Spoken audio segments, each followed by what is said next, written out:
South of Midnight has officially released. I've played a good chunk of it, and most of the reviews that you are seeing out there are blatantly lying. So let's talk about it. So let's start with the biggest elephant in the room. This game is woke slop, and the game hates white people. If you hear anyone start off by saying this game hates white people or see it on the thumbnail, immediately keep scrolling. These are people who did not play this game. They heard one person make the claim for views, and then they themselves ran with the narrative for views. To begin, her father is white. Her grandmother is white. The main character, Hazel, meets many white people on her travels who she has meaningful and deep interactions with that bleed with pain and sympathy. There hasn't been a single moment of colonizer, honky, cracker, fuck you, and the white man and the black man. None of that has happened at all. And I'm damn near all the way through the game. Frankly, the game is filled, and I mean filled, with white characters who are friends and family of not only the lead character, but plenty of people in the town. So yeah, there's no white hate. The only thing that the majority are hating is the lead herself is black. Now, am I saying everyone feels this way? No. Again, we are talking about the majority though. But now that we've cleared up the misinformation, let's actually talk about the game itself. South of Midnight is beautiful. The graphics are stunning, and the stop motion adds a really nice charm to the game, but it also adds to the deepness of the story itself. I don't know what it is, but stop motion and Southern folklore just go very well together. Now, the game is like most single-player story games. There's a main plot point driving our lead forward through all kinds of trials and tribulation. In South of Midnight, Hazel has lost her mother in a hurricane. She's been washed down shore, and as she journeys to find her mom, well, she finds a lot more. Armed with what looks like some fancy crochet needles and spindles, she sets out looking for her mother. On this journey, she meets some crazy creatures and people, including a giant catfish, a giant tree man, and an alligator that's about 60 feet tall and 200 feet long. Your job has become to clear out stigma. You explore an openish world looking for stigma.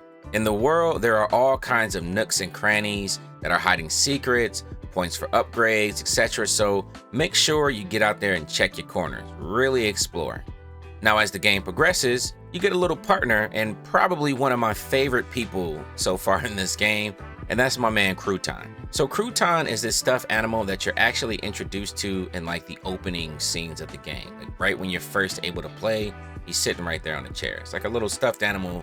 Your parents got you, you've had it for a long time, whatever. But fast forward to actually going on your journey, Crouton is extremely important. You can use Crouton to explore tight spaces. There are these mushrooms around that will explode, and you can actually use him to throw them at the mushrooms to blow up little areas, either to make way for you to land or to clear out some things.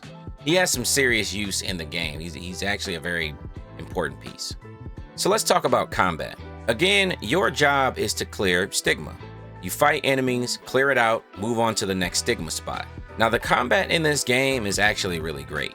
As you progress and unlock more moves, combos begin to unlock, giving you some powerful moves to take down the enemies in South of Midnight. But here's where one of my first issues came in with this game. The combat always takes place in a set arena. You can immediately tell when a fight is coming up. You'll see the stigma pod or a health pod, and you just know when you see that in that area, I'm going to have to fight. Now, mind you, this didn't really bother me fully, but as I played through, I could feel myself wishing, man, I wish there was a few of these enemies scattered around some of the exploratory areas to also fight on top of the arena areas. Now, while we're on the cons, let's get them out the way. We have to talk about the traversal. Now, though it was pretty solid when it came to climbing objects and wall running and gliding, the climbing and free run side of things did feel a little stiff at times. Not a crazy amount, but it did lack a little bit of fluidity that I'm used to seeing in games that have this mechanic in it.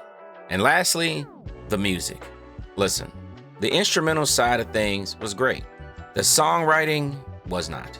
It's bad.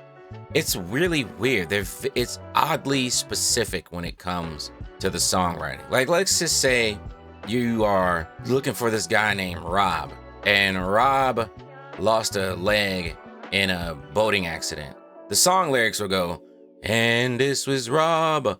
Rob lost his leg in a boating accident. And it's like, this is not very well written.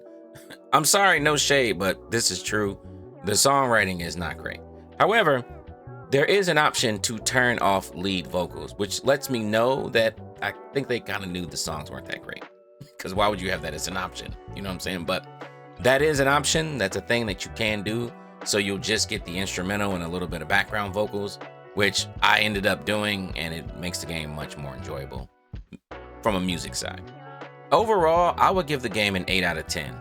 It's graphically gorgeous. The visual effects are really nice. The combat was crazy fun. The story has me hooked. And outside of my list of cons, which, let's face it, no game's perfect. There's always going to be room for improvement. South of Midnight is a game I would absolutely recommend to try out. If you have Xbox Game Pass, it's completely free. So there's really no harm, no foul if it turns out this game isn't for you. Now, if you don't have Game Pass, the game is priced out at $40. Just want to throw that out there. But that's it for me. If you enjoyed the video, actually learned about the game as opposed to just hearing a false narrative, let me know by dropping a like, leave a comment, and hit that subscribe button to stay updated on all kinds of new and upcoming games. I'll see you in the next video.